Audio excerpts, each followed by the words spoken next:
Yes, we are live now. So welcome viewers.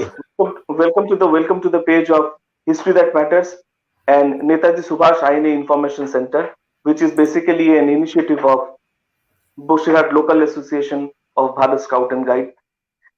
আজকে আমাদের সাথে আমরা খুবই লাকি, আজকে আমাদের সাথে উপস্থিত রয়েছেন, আপনারা দেখতেই পাচ্ছেন স্ক্রিনের সাইডে দাদা রয়েছেন, শ্রী চন্দ্রচূড় ঘোষ, বিশিষ্ট নেতাজি অ্যাক্টিভিস্ট, রিসার্চার এবং অথার।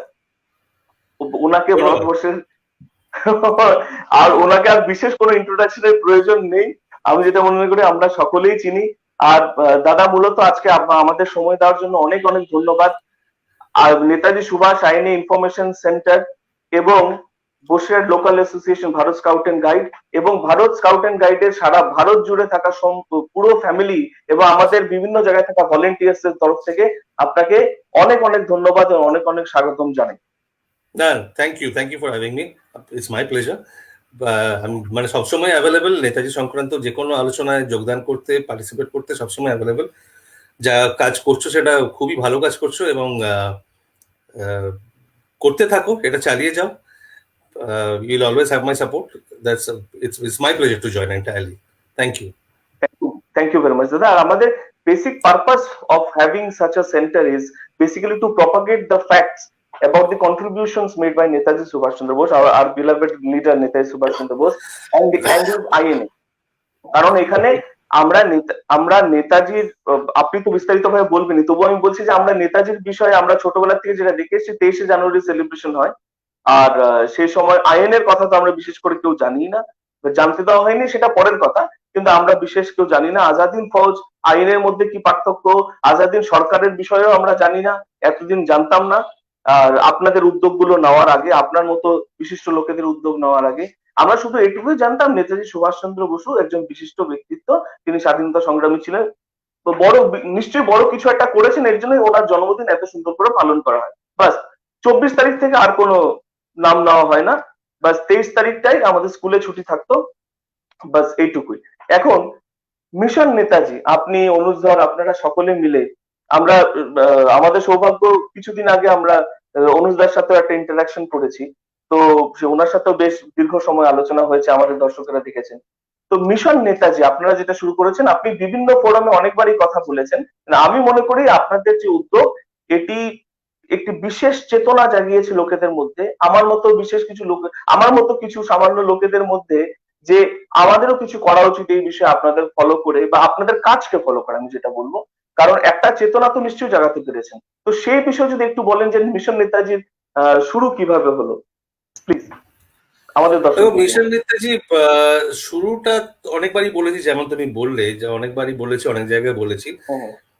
যে কথাটা আমি হাইলাইট করতে চাইবো এখানে, যে মিশন নেতাজি যে আমরা যখন তৈরি করেছিলাম, আজকের দিনে দেখবে অনেক ফেসবুক গ্রুপ প্রচুর রয়েছে, নেতাজিকে নিয়ে প্রচুর ফেসবুক গ্রুপ রয়েছে, প্রচুর হোয়াটসঅ্যাপ গ্রুপ তৈরি হয়েছে। ইয়াং জেনারেশনের প্রচুর ছেলে মেয়ে আসছে, যারা school student, high school student, college student, তারাও পার্টিসিপেট করছে, আসছে, আলোচনা করছে। এটা খুবই একটা ইতিবাচক দিক, এটা হওয়া উচিত, এবং এটা আমাদের বরাবরই উদ্দেশ্য ছিল যে নেতাজি সংক্রান্ত যা ইনফরমেশন বলো বা ওনার মেসেজ বলো, সেটাকে লোকের মধ্যে নিয়ে যাওয়া। এবং সেইটা যে হয়েছে, অনেক অংশেই আমরা সফল হয়েছি, সেটা আমাদের কাছে খুব একটা আনন্দের বিষয়। কিন্তু মিশন নেতাজি আমরা যে উদ্দেশ্য নিয়ে গঠন করেছিলাম 2005 সালে, সেটা ছিল একটা মূল একটা ট্রিগার, যেটা ছিল সেটা হচ্ছে আজকে 2020 সালে বসে এটা বোঝা নতুন জেনারেশনের পক্ষে একটু শক্ত, যে 2005 সালে পর্যন্ত নেতাজি সংক্রান্ত তথ্য বের করাটা কতটা শক্ত ছিল, জানা কতটা শক্ত ছিল। আজকে ফাইলস ডিক্লাসিফাই হয়েছে, 10,000-এর উপরে পাতা পেজেস ডিক্লাসিফাই আমরা করিয়েছি। তারপরে মোদি গভর্নমেন্ট, মমতা ব্যানার্জি গভর্নমেন্ট, এরা ফাইলস ডিক্লাসিফাই করেছে, 350-এর উপরে ফাইলস ডিক্লাসিফাই হয়েছে, ফলে আজকে অনেক তথ্য সামনে চলে এসেছে এবং সেই নিয়ে অনেক আলোচনা হচ্ছে, অনেক ট্রান্সপারেন্সি বেড়ে গেছে। এই ট্রান্সপারেন্সি আনাটাই আমাদের প্রধান উদ্দেশ্য ছিল, যে সাধারণ মানুষের হাতে তো কোনো তথ্য ছিল না। যখন মুখার্জি কমিশন, মনোজ কুমার মুখার্জি কমিশন শেষ হয়ে গেল এবং সরকার তাকে এক কথায় খারিজ করে দিল, তখন কারুর হাতে কোনো রাস্তা ছিল না, কথা বলার অনেক লোক ছিল, কিন্তু কি করা উচিত এরপরে, কেননা ইস্যুটা সেখানেই শেষ হয়ে যাচ্ছিল। যে একটা কমিশন রিপোর্ট দিয়েছে একটা সেন্ট্রাল গভর্নমেন্ট, তাকে এক কথায় খারিজ করে দেওয়া, সেইটাতেই ইস্যুটা শেষ হয়ে যাচ্ছিল। সেইটা আমরা হতে দিতে চাইনি। আমাদের হাতে তখন কি উপায়, আমাদের সামনে কি রাস্তা? সামনে একটাই রাস্তা ছিল তখন, যে নেতাজি সংক্রান্ত যাবতীয় তথ্য, যাবতীয় ফাইলস, সেইগুলোকে বাইরে নিয়ে আসা সেখান থেকে, কেননা আমরা জানতাম সত্যিটা ওখানেই লুকিয়ে আছে, ওই ফাইলের পাতাগুলোতেই লুকিয়ে আছে সত্যিগুলো, এবং কোনো সরকারই পুরো সত্যি কথাটা বলছে না, সেটা আমরা বুঝে গেছিলাম তখনই। সেখান থেকে আমাদের লড়াইটা শুরু হয়, রাইট টু ইনফরমেশন অ্যাক্ট দিয়ে আমরা শুরু করি, এবং সেটা চলতে থাকে, করতে করতে প্রচুর আমরা ডিক্লাসিফাই করাতে সফল হই। এটা মানে একটা ইন্ডিপেন্ডেন্ট গ্রুপ, ফ্রি সিটিজেন্স এর দ্বারা প্রেশারাইজড হয়ে গভর্নমেন্টের ডিক্লাসিফিকেশন, এটা বোধহয় আমাদের দেশের সবচেয়ে বড় উদাহরণ, যেটা 2010 সালে হয়। প্রায় 10,000 ওপরে বেশি পেজেস ডিক্লাসিফাই করে ভারত সরকার, under the orders of the central information commission.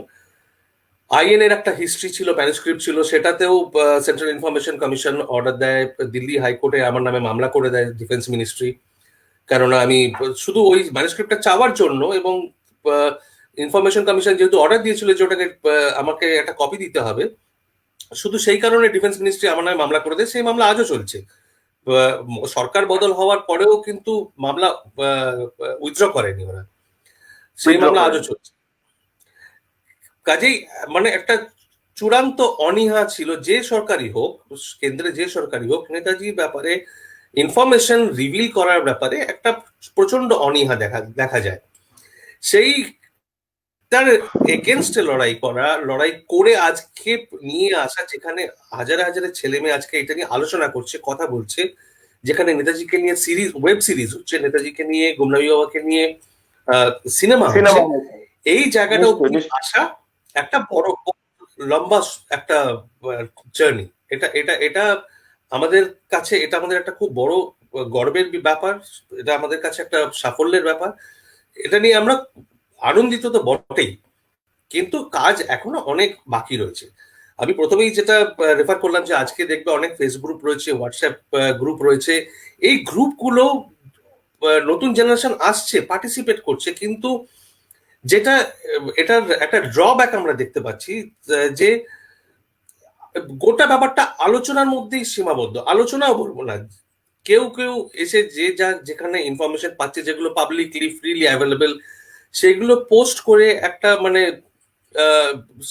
সেখানেই যেন কাজটা শেষ হয়ে যাচ্ছে, কাজটা কিন্তু সেখানে শেষ হয়ে যাচ্ছে, এবং আলোচনাও কিন্তু আরো গভীরে যাচ্ছে না, আলোচনাটা আরো গভীরে যাওয়া দরকার।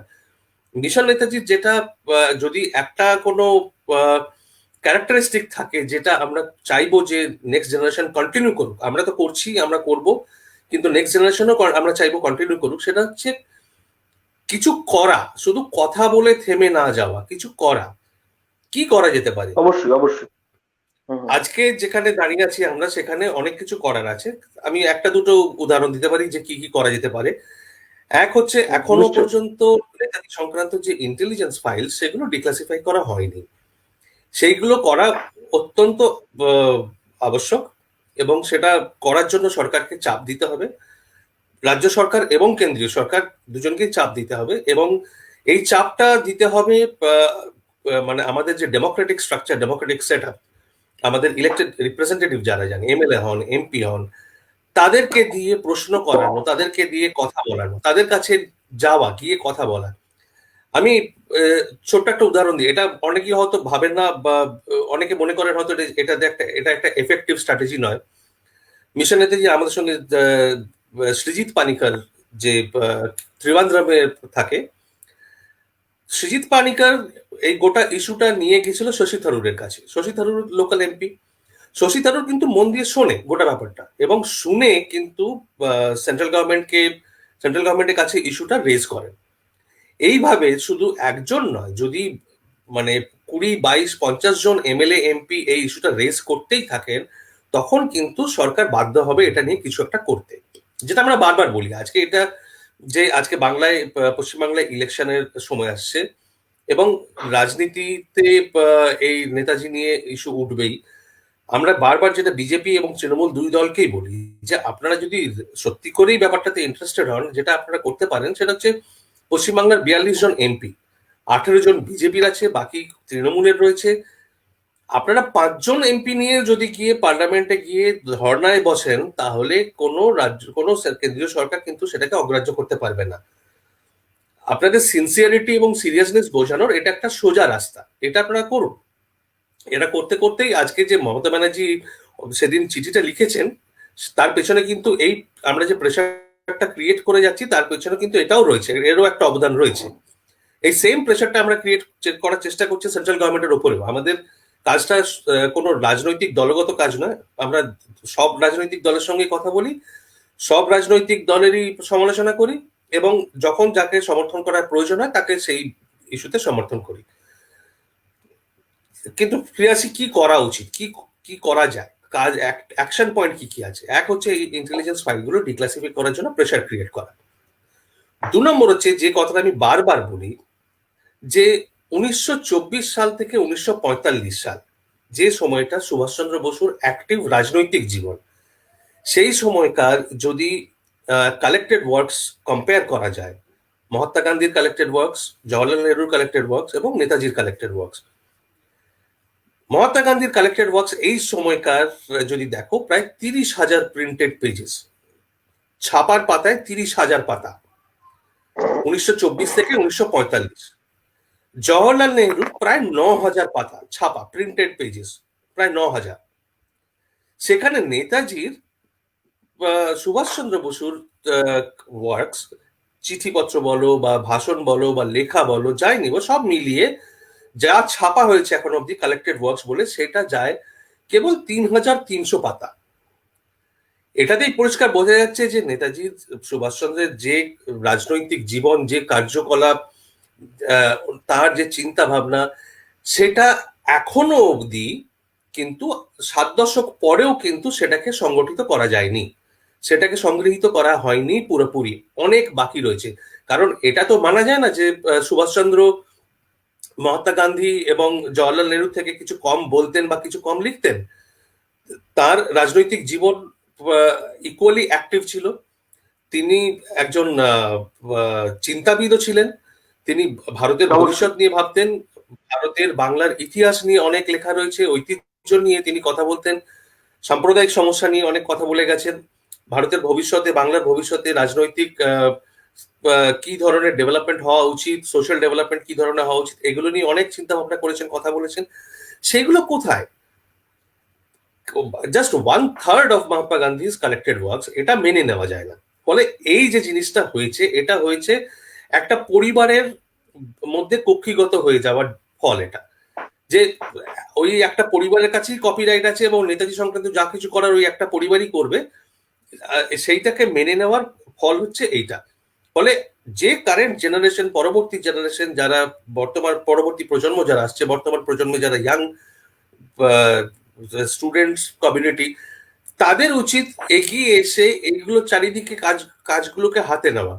আমরা যেটা করতে পারি না, আমাদের যথেষ্ট লোক বল নেই, যথেষ্ট অর্থ বল নেই, কিন্তু আইডিয়ালি আমরা যেটা করতে চাইবো, যে একটা 10 জনের টিম যদি গিয়ে ন্যাশনাল লাইব্রেরিতে বসে সব খবরের কাগজ, জার্নাল, ম্যাগাজিন সেই সময়ে ঘেঁটে বের করে, তাতে কিন্তু প্রচুর নতুন তথ্য পাওয়া যাবে। আজকে আমরা ফেসবুকেই দেখি কত অজানা লেখা, কত অজানা ছবি এমনিই বেরিয়ে আসছে। কাজেই যদি যদি মানে একটা অর্গানাইজড ওয়েতে এটা করা যায়, তাহলে কিন্তু অনেক কাজ হবে, এবং সুভাষচন্দ্রের যতটুকু আমরা জানি তার থেকে অনেক বেশি আমাদের জ্ঞানের পরিধিটা বাড়বে, তার সম্বন্ধে আমাদের আন্ডারস্ট্যান্ডিংটা বাড়বে। সুতরাং এইটা দুটো, মানে যে দ্বিতীয় যে করণীয়, এটা কিন্তু এটা করা যায়, this is doable and this should be done. তো মিশন নেতাজি আমরা যেটা শুরু করেছিলাম, যে নেতাজির কি হলো সেইটা আমাদের জানতে হবে, সত্যিটা জানতে হবে, তার পথে আমরা অনেকটা এগিয়ে এসেছি। আজকে আমরা জানি, মানে এটা অত্যুক্তি হবে না যদি আমরা বলি যে কি হলো নেতাজির, সেটা আমরা শেষ উত্তরটা জানি, কিন্তু তার ভেতরে যে এখনো অনেক অজানা জায়গা থেকে গেছে, সেইগুলোকে জানতে হবে, সেগুলোকে জানতে হবে, এবং তার জন্য আরো অনেক ইনফরমেশন দরকার, সেগুলোকে আমরা বের করার চেষ্টা করে যাচ্ছি। যে সরকারি তরফে যে অনীহা, আমি যে এভাবেই মনে করি। হ্যাঁ বলো। প্লিজ প্লিজ দাদা প্লিজ।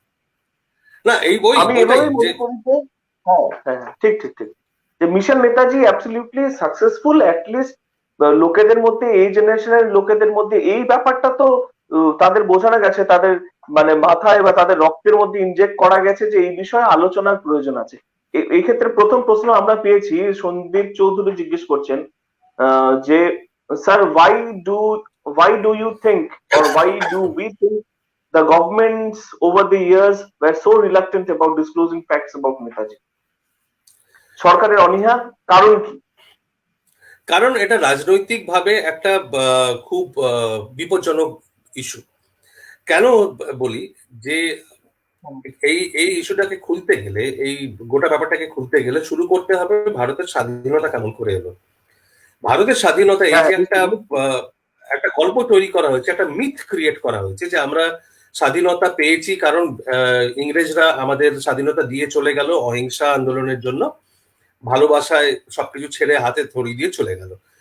সেইটা যে কত বড় একটা মিথ, এটা যে একটা একটা একটা গল্প তৈরি করা হয়েছে, সেইটা ভেঙে চুরমার হয়ে যাবে। যে ভারতের ইন্ডিপেন্ডেন্স যে এগিয়ে এলো 47 সালে পেয়ে গেল, তার পেছনে কিন্তু রয়েছে mainly INA trials, royal Indian নেভির বিদ্রোহ, এই ধরনের। যখন ইংরেজরা বুঝতে পারলো, ব্রিটিশ গভর্নমেন্ট যখন বুঝতে পারলো যে যার ভিত্তিতে গোটা দেশটাকে শাসন করছিল, যে মিলিটারি ফোর্স, সেইটা আর তাদের হাতে নেই, সেইটা তাদের কন্ট্রোলে নেই, তখন তাদের হাতে আর কোনো উপায় ছিল না। এবং তাদের হাত থেকে, কন্ট্রোল থেকে বেরিয়ে যাওয়ার কারণই হচ্ছে আইএনএ ট্রায়ালস। আইএনএ ট্রায়ালস এর যে রেসপন্স, আইএনএ ট্রায়ালস এর জন্য রিয়াকশনে যে যে বিদ্রোহ গোটা দেশে ছড়িয়ে পড়েছিল, যে একটা গণ উন্মাদনা যে ছড়িয়ে পড়েছিল, তার কোনো প্যারালাল পাওয়া যায় না। 1942-এ ভারত ছাড়ো আন্দোলন কিন্তু মানে আন্ডারগ্রাউন্ড মুভমেন্ট ছিল, আন্ডারগ্রাউন্ড মুভমেন্ট ছিল। কেননা ভারত ছাড়ো আন্দোলন ঘোষণা করার পরই কংগ্রেসের সব লিডাররা জেলে চলে গেছিল, সবাইকে জেলে পুরে দিয়েছিল। কিন্তু 1945-এর শেষ থেকে যখন আইনে ট্রায়াল শুরু হলো, তখন কিন্তু সারা দেশে এই বিদ্রোহটা ছড়িয়ে পড়লো। এই যে একটা অ্যাওয়ারনেস তৈরি হলো, কনসিয়াসনেস তৈরি হলো, তার কিন্তু কোনো অ্যান্টিডোট ব্রিটিশ গভর্নমেন্টের কাছে ছিল না।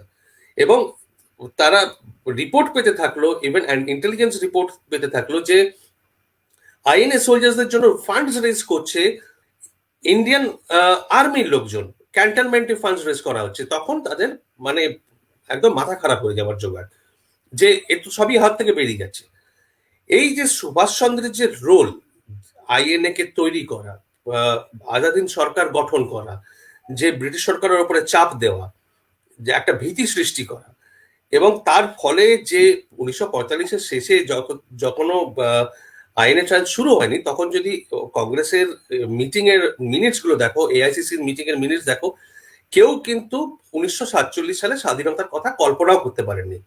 তখন আমরা মিনিটস দেখছি, রেজলিউশন দেখছি, কিন্তু সবাই সর্দার প্যাটেল থেকে, নেহরু থেকে, গান্ধীজি থেকে সবাই কিন্তু একই সুরে বলে যাচ্ছে যে স্বাধীনতা দেওয়ার কোনো ইচ্ছা ব্রিটিশ সরকারের নেই।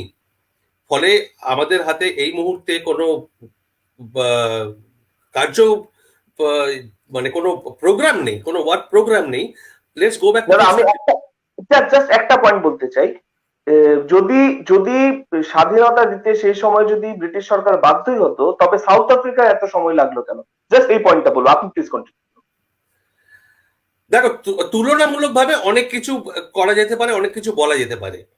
সাউথ আফ্রিকা আর ভারতবর্ষের দুটোর মধ্যে কোনো তুলনা নেই, দুটো দেশ হিসেবে কোনো তুলনা হয় না, দুটো সম্পূর্ণ আলাদা দেশ। তার ইতিহাস, তার ভূগোল, তার ডেমোগ্রাফিক্স, তার হেরিটেজ এবং ব্রিটেনের সঙ্গে সম্পর্ক, এই দুটো কমপ্লিটলি আলাদা ট্র্যাজেক্টরি। ফলে ওইভাবে তুলনা করা যেতে পারে না। ভারতবর্ষ যখন স্বাধীন হয়েছে, তারপরেও আফ্রিকার অনেক দেশই কিন্তু পরাধীন থেকে গেছে, তার অনেক পরে স্বাধীন হয়েছে। ফলে ওইভাবে তুলনাটা করা যায় না। কিন্তু ওই সময়টা তুমি যদি দেখো, গোটা সাউথ এশিয়ায়, সাউথ ইস্ট এশিয়ায় কিন্তু একটা উথাল পাথাল হয়েছে, এবং সেটা হয়েছে ব্রিটিশ বিরোধী আন্দোলনের ফলেই। কিন্তু সেখানে বার্মা ফ্রিডম পাচ্ছে, সেখানে থাইল্যান্ড ফ্রিডম পাচ্ছে, সেখানে দেশের লোক সরকার গঠন করছে, এই এই এটার মধ্যে আইনের রোলটা খুব বড়। আইনের যে একটা সাইকোলজিক্যাল ইম্প্যাক্ট ছিল, আইনে হয়তো সৈন্যবাহিনী হিসেবে খুব বেশি কিছু করে উঠতে পারেনি, নানা কারণে করে উঠতে পারেনি, সেগুলো আলাদা আলাদা করে আলোচনা করব, কিন্তু তার সাইকোলজিক্যাল ইম্প্যাক্ট যেটা ছিল সেটা অপরিসীম। এবং তার ফলে বাধ্য হয়েছিল ব্রিটিশ সরকার দেশ ছেড়ে চলে যেতে। প্রবলেমটা শুরু এখান থেকে, যে আমাদের দেশে যে রাজনৈতিক নেতারা তারা যে কমনওয়েলথের ভেতরে থেকে যাওয়ার সিদ্ধান্ত নিলেন ব্রিটিশ সরকারের, যেমনি আমাদের দেশে সৈন্যবাহিনীর প্রধান, এয়ারফোর্সের প্রধান, নেভির প্রধান, এরা মিড 50s অব্দি এরা সব ব্রিটিশ ছিল। ব্রিটিশ ইন্টারেস্ট গেড়ে বসেছিল ভারতের মধ্যে। স্বাধীনতা চলে এলো মানে যে সব চলে গেল তা নয়, কিন্তু এরা তখনও লিড করছে। তার থেকেও বড় কথা, মানে সবচেয়ে বড় যেটা কথা লুকিয়ে রেখেছিল ভারত সরকার, যেটা আজ পর্যন্ত অফিসিয়ালি স্বীকার করা হয়নি, সেটা হচ্ছে ইন্টেলিজেন্স ব্যুরো রিপোর্ট করছিল MI6 কে। ইন্টেলিজেন্স ব্যুরো ভারতবর্ষের ভেতরে যা কিছু গোয়েন্দাগিরি করছে, যেমনি বসু পরিবারের ওপরে বলো বা নেতাজি অ্যাসোসিয়েট যারা ছিলেন, যারা সঙ্গে ছিলেন, তাদের উপরে যে গোয়েন্দাগিরি চলছে, সেটাও কিন্তু আইবি রিপোর্ট পাঠাচ্ছে MI6 কে। ফলে মানে স্বাধীনতায় যদি ওইভাবে চলে আসে, তাহলে এই যে সম্পর্কগুলো তাহলে কেন থেকে গেল, এইভাবে কেন থেকে গেল? একটা ডমিনেন্স থাকবে, ছিল। এবং সেটাই এইটা দেখানোর চেষ্টা করা হলো যে Gandhiji through ahimsa movement got us freedom. He gave the Britishers an honorable exit, a peaceful exit. আর এই যে একটা মিউচুয়ালি বেনিফিশিয়াল একটা রিলেশনশিপ হয়ে গেল, আজকে এলিট ক্লাস যারা, তারা কথায় কথায় লন্ডনে গিয়ে সেটেল করে। তুমি বিউরোক্রেটদের দেখো, বিজনেসম্যানদের দেখো, তারা সেটেল করার কথা ভাবে কোথায়? ইন্ডিয়াতে সেটেল করবে। Is that aspiration? অ্যাসপিরেশন কিন্তু একটু আপার মিডল ক্লাস চলে গেলে হয় আমরা ইউএসএ গিয়ে সেটেল করবো, নয় ইউকে গিয়ে সেটেল করবো, ইউরোপে সেটেল করবো। এই যে একটা রিলেশন একটা বানিয়ে রাখা হলো একটা মিথের উপর বেস করে, সেইটা কিন্তু চূড়ান্ত ভাবে সেটা ক্ষতিগ্রস্ত হবে। এই জন্য গান্ধীয়ান মিথটা তৈরি করে রাখা সরকারের পক্ষে খুব প্রয়োজন। এটা ভেঙে দিয়ে যে সুভাষচন্দ্র একজন যেটা অ্যান্টি ব্রিটিশ মুভমেন্ট করে ব্রিটিশদের তাড়ালেন, সেইটাকে করলে কিন্তু এরা মানে হয় সৎ সাহস নেই এই কথাটা বলার, কারণ যে বেনিফিট গুলো আসছে সেই বেনিফিট গুলো হয়তো বন্ধ হয়ে যেতে পারে, তো এরকম নানা কারণে। এবং তারপরে এটা হলো ফরেন রিলেশনস বেসড একটা এক্সপ্লেনেশন। দ্বিতীয় এক্সপ্লেনেশন হচ্ছে যে কংগ্রেস কিন্তু কখনোই চায়নি যে সুভাষচন্দ্র ফিরে এসে দেশের মধ্যে নিজের প্রেজেন্স ডিক্লেয়ার করুক বা প্রেজেন্স রাজনীতির মধ্যে আবার ঢুকুক। তাহলে কিন্তু এই যে নেহরু গান্ধী পরিবারের যে ডমিনেন্স চলে আসছে, সেটা কিন্তু কোনোদিন হতে পারতো না। এটা অনেক ঐতিহাসিক, অনেক কলামনিস্ট লিখে গেছেন যে একটা হোয়াট ইফ সিনারিও, যে যদি ফিরতেন নেতাজি তাহলে কি হতো। এটাতে কিন্তু কারো দ্বিমত নেই যে নেতাজি ফিরে এলে যে একটা অল্টারনেটিভ পলিটিক্স তৈরি হতো, সেটা সামলানোর ক্ষমতা মেইন স্ট্রিম যেটা কনজারভেটিভ কংগ্রেস এলিমেন্ট যেগুলো, তাদের কিন্তু সামলানোর ক্ষমতা ছিল না। এবং তারা সেটা যদি আজকে আমরা বসে আলোচনা করতে পারি, বুঝতে পারি, তখনকার দিনে কিন্তু রাজনৈতিক নেতারাও সেটা বোঝার ক্ষমতা রাখতেন। এবং তারা রাজনীতি তো শুধু পার্টির মিটিং দিয়ে চলে না, সেখানে আইবির ইনপুট আসে, সেখানে পুলিশের ইনপুট আসে, এবং তারা সিনারিও ক্রিয়েট করে। তো এই যে একটা ধাক্কা আসবে, এটাকে আটকানোটা জরুরি ছিল। এবং সেটা করার সবচেয়ে বড় উপায় কি? যে পদ্ধতি ব্রিটিশরা অবলম্বন করেছিল সেই পদ্ধতি অবলম্বন করাই সবচেয়ে সেফ। ব্রিটিশরা কি পদ্ধতি অবলম্বন করেছিল? যে যখন আইএনএর খবর আসতে শুরু করলো, ব্রিটিশরা কি করলো? প্রেস সেন্সরশিপ করে দিল, যে আইএনএ সুভাষচন্দ্র এদের নিয়ে কোনো আলোচনাই হবে না, এরা কমপ্লিটলি ইন দ্য ডার্ক, মানে এদের যে অস্তিত্ব আছে সেটাই কোথাও ঘোষণা করা হবে না। পলিটিক্যাল স্পিচে নয়, কোনো অ্যাডমিনিস্ট্রেটিভ টকসে নয়, কোনো মিডিয়াতে, কোনো প্রেসে নয়। ফলে যদি মানে অল্টারনেটিভ ওদের কাছে কি অ্যাভেলেবল ছিল? যে একটা ভিলেন হিসেবে প্রজেক্ট করা, যে আইএনএ জাপানের কন্ট্রোলে চলে গেছে এবং শত্রু এদের করতে পারতো। কিন্তু তাদের কি হতো? সেটা একটা পাবলিক ডিবেট তৈরি হতো, সেই ডিবেটটা ব্রিটিশদের মনোমতো নাও হতে পারতো। সেই পসিবিলিটিটাকেই ওরা শেষ করে দিল, যে আলোচনাটাই আমরা করতে দেবো না, কোনো খবরই আসতে দেবো না। ফলে স্বাধীনতা পরবর্তীকালে আমরা সেটাই দেখি যে সুভাষচন্দ্র নিয়ে কোনো আলোচনাই আমরা বিশেষ হতে দেবো না। যা কথা হবে, যা আলোচনা হবে, যা স্কিম হবে, রাজনীতি ঘুরবে এই নেহেরু, গান্ধী আর মহাত্মা গান্ধী কে ঘিরে।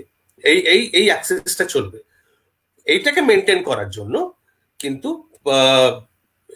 এই এই সুভাষচন্দ্রের উপরে ঢাকাটা দিয়ে রাখা হয়েছে বরাবর।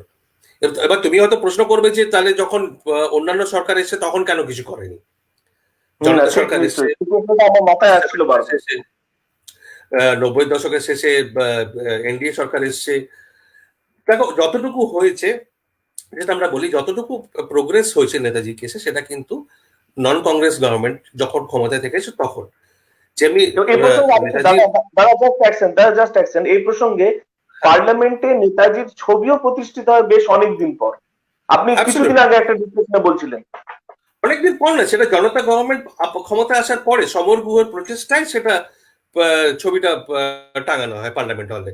তো 47 থেকে 77 অব্দি 30 বছর ধরে কি কংগ্রেস সরকার ঘুমোচ্ছিল? তাদের কোনো ইচ্ছা ছিল না বা তারা জানতো না সুভাষচন্দ্র সম্বন্ধে, তার কি অবদান? তাহলে এটাই পরিষ্কার যে তার অবদানটাকে চেপে রাখাটাই মূল উদ্দেশ্য। এই এবার মোরারজি দেশাই প্রাইম মিনিস্টার তখন ঘোষণা করছেন পার্লামেন্টে দাঁড়িয়ে যে আমাদের কাছে যা ইনফরমেশন এসছে সেটা তাতে পরিষ্কার যে শাহনওয়াজ কমিটি আর খোসলা কমিশনের যা ফাইন্ডিং সেগুলো সঠিক নয়। কিন্তু যে কোনো কারণেই হোক উনি এগোতে চাইলেন না। তখন একটা পলিটিক্যাল ডিস্টারবেন্স, আনস্টেবল গভর্নমেন্ট, 3 বছর টিকবে সরকার, আজ আছে কাল নেই, এই অবস্থায় হয়তো সেই অবস্থায় যেতে চাননি। বাজপেয়ী গভর্নমেন্ট এসে কি করলেন? বাজপেয়ী গভর্নমেন্ট আসার পরে মুখার্জি কমিশন তৈরি হলো, সেটা কলকাতা হাইকোর্টের অর্ডারে তৈরি হলো, কিন্তু গভর্নমেন্ট সেটাকে গঠন করে সেটাকে কাজ করতে দিল, সেইটুকু হলো। এবং যখন মুখার্জি কমিশনের রিপোর্ট হলো, আনফর্চুনেটলি ততদিন আবার কংগ্রেস ক্ষমতায় ফিরে এসেছে এবং ফিরে এসে প্রথম কাজ যেটা করলো সেটা মুখার্জি কমিশনের রিপোর্ট। প্রথমে তো এক্সটেনশনই দিতে চায়নি, অনেক পলিটিক্যাল প্রেশারের পর এক্সটেনশন দিয়েছিল, আর যখন রিপোর্ট এলো সেটাকে এক কথায় খারিজ করে দিল। তো এই হয়ে এসছে, এইটাই মূল কারণ যে সুভাষচন্দ্র নিয়ে বিশেষ কিছু কোনো সরকারি কিছু করতে চায়নি। দাদা, আমাদের সুভাষচন্দ্র বাবু কোয়েশ্চেন করেছেন, please discuss the role of historians who wrote history of independent India. Role নিয়ে কি বলবো, দেখো এটা তো শুরুই হয় প্রথমে একজন একজন করে নাম করে বলার কোনো প্রয়োজন নেই। প্রথমেই দেখো যখন মতামত, এটা আমি আমার মনে হয় সবচেয়ে ভালো পরিষ্কার করে লিখে গেছেন যেটা, সেটা হচ্ছে রমেশচন্দ্র মজুমদার যখন history of Indian freedom movement 3 ভলিউমের যে ওনার বইগুলো রয়েছে, প্রথম ভলিউমের ইন্ট্রোডাকশনেই উনি পরিষ্কার করে বিস্তারিতভাবে জানিয়েছেন যে ভারত সরকার প্রথম এটাকে কম্পাইল করা শুরু করলো তখন রিয়াকশন কি হয়েছিল। যেহেতু উনি জানাতে চেয়েছিলেন এবং সুভাষচন্দ্রের অবদান নিয়ে অনেক কিছু বলতে চেয়েছিলেন, সেটা ওনাকে সরিয়ে দেওয়া হলো। সেটা তো যে কাজটা ওনার সরকারি ভাবে করার কথা ছিল সেটা উনি ইন্ডিপেন্ডেন্টলি করলেন এই 3টে ভলিউমে বইটা বের করে। সেখান থেকে শুরু করে আমরা দেখতে পাচ্ছি যে এই টুয়ার্ডস ফ্রিডম, যেটা ভারত সরকারের ইন্ডিয়ান কাউন্সিল অফ হিস্টোরিক্যাল রিসার্চের স্পন্সরশিপে যে টুয়ার্ডস ফ্রিডমের ভলিউম গুলো বেরোনো হয়েছে, যেটা compilation of documents related to transfer of power. এটা প্রথমে বের করেছিল 12 ভলিউমে British government, transfer of power related documents 1942 থেকে শুরু করে 1947 অব্দি। তার উত্তরে এটা আইসিএইচআর এই ভলিউমগুলো বের করে এবং আমার যতদূর মনে পড়ছে 1937 থেকে শুরু হয় ভলিউমগুলো এবং 1947 অব্দি। তো 45-এ এসে যখন একটা ভলিউমে আইএনএ এবং সুভাষচন্দ্রকে নিয়ে সাবস্টেন্সিয়াল ইনফরমেশন ঢোকাতে যান একজন ঐতিহাসিক, উনি ওই ভলিউমটা এডিট করেন বিমল প্রসাদ। তো বিমল প্রসাদ কিন্তু অনেক বাধার সম্মুখীন হন, ওনাকে কিন্তু সহজে করতে দেওয়া হয়নি এই কাজটা, অনেক বিরোধিতার মুখোমুখি হতে হয়েছিল যে কেন সুভাষচন্দ্র নিয়ে আইএনএ নিয়ে এত কিছু দেওয়ার কি আছে। ফোকাস থাকবে সবসময় নেহেরু গান্ধী, মহাত্মা গান্ধী, সর্দার প্যাটেল এবং কংগ্রেসের যে কনজারভেটিভ গ্রুপ তার উপরে তারা কি কি করেছে। এবং যেহেতু অনেক একাডেমিশিয়ান, বেশিরভাগ একাডেমিশিয়ানই left oriented, leftist group mass movement, ground level মুভমেন্টকে আরো বড় করে দেখানোর এটার একটা সংগঠিত একটা প্রচেষ্টার বরাবরই থেকে এসছে। ফলে মানে এরা left oriented, left indoctrinated, Congress indoctrinated historians, they have always worked to please the establishment, the governments, কেননা এদের ফান্ডস এর উপর ডিপেন্ড করতে হয়, এদের রিসার্চ ক্যারিয়ার কতটা এগোবে সেটা পলিটিক্যাল কানেকশনস একটা রোল প্লে করে। তো এইসব নানা বিষয় নিয়ে, তা না হলে আমাকে একটা পরিষ্কার করে মানে একটা কথা ভাবলেই গোটা ব্যাপারটা পরিষ্কার হয়ে যাবে যে নেতাজির, সুভাষচন্দ্রের যে ভালো বায়োগ্রাফি গুলো রয়েছে, সবচেয়ে ভালো বায়োগ্রাফি এখনো আজ পর্যন্ত যেটা পাওয়া যায় সেটা কোনো ভারতীয় লেখা নয়, সেটা লেখা একজন বিদেশি, Leonard Godfrey, the brothers against the Raj. তো কোনো ভারতীয় লেখেননি। ভারতীয় লেখা একটা স্ট্যান্ডার্ড ভালো করে রিসার্চ করা সেরকম বায়োগ্রাফি কিন্তু নেই। একটা রয়েছে, একটা দুটো বই হয়তো এদিক ওদিক পাওয়া যেতে পারে, কিন্তু সেইভাবে কিন্তু রিসার্চ করে যে রিসার্চের কোয়ালিটি এবং কোয়ান্টিটি আমরা লিওনার্ড গডফ্রে দেখতে পাই, সেই তার তুলনা কিন্তু অন্য কোনো ভারতীয়ের কাজে আমরা করতে পারি না। এমনকি সুগত বসুর বইতেও না। সুগত বসুর বই লিখেছে, মানে লেখার জন্য লিখেছেন, কিন্তু সেই বইয়ের আমি ডিটেইল রিভিউ করেছিলাম যখন বেরিয়েছিল, কিন্তু লিওনার্ড গডন ছাড়া সেরকম ভাবে ওই লেভেলের রিসার্চ তো আজ পর্যন্ত কেউ করেনি। তো সেটা কেন হবে? ভারতের যে একাডেমিক ইনস্টিটিউশন, এস্টাবলিশমেন্ট, সেখানে তো ঐতিহাসিকের কোনো কমতি নেই, কিন্তু এনারা সবাই কিন্তু একটা লেফট ওরিয়েন্টেড, কংগ্রেস ওরিয়েন্টেড যে ইন্ডক্ট্রিনেটেড মানসিকতা যেটা, সেটার জন্য, সেটার কারণে এরা কোনোদিন সুভাষচন্দ্রকে নিয়ে বিশদে আলোচনা করাটা করেনি। এটাই কারণ। দাদা, শাহাজি তৈমুর প্রশ্ন করেছেন, why there is no holiday, national holiday on 23rd January, and is whether the contributions made by Gandhiji, whether contributions made by Netaji were less than of Gandhiji? একই প্রশ্ন, emotional question. That is our point. দেখো, প্রথম কথা হচ্ছে it has not been removed. Netaji জন্মদিন কোনোদিনই national holiday ছিল। তো এটা ওয়াজ নেভার রিমুভড। আমাদের বরাবরই এটা দাবি থেকে এসছে, এবং এখানে আমি বলবো যে তোমার বামপন্থী দলগুলো ফরওয়ার্ড ব্লকের জন্য বলো বা যে কোনো কারণেই হোক, তারা কিন্তু এই দাবিটা তুলে এসেছে, এবং ইদানিং মমতা ব্যানার্জিও সেটাকে সাপোর্ট করে এসছেন। ফলে এখানে আমরা একটা অ্যাক্রস পলিটিক্যাল পার্টিস, দলমত নির্বিশেষে একটা ওপিনিয়ন দেখতে পাচ্ছি যে এটা হওয়া উচিত। এবং এটা যখন থেকে, এটা যতদিন কংগ্রেসের ক্ষমতায় ছিল আমরা জানতাম সেটা হবে না। এবং আমার মনে আছে যখন ফরওয়ার্ড ব্লকের এক এমপি এই দাবিটা নিয়ে চিঠি লিখেছিলেন কংগ্রেস গভর্নমেন্টকে, ইউপিএ গভর্নমেন্টকে, তখন জবাব যেটা এসেছিল যে দেশপ্রেম দিবস ঘোষণা করা যাবে না, তার কারণ হচ্ছে নেতাজি একমাত্র দেশপ্রেমিক ছিলেন না, আরো অনেক দেশপ্রেমিক ছিল যাদের জন্য আমাদের দেশের স্বাধীনতা এসেছে। এটা হচ্ছে সরকারি জবাব কংগ্রেসের।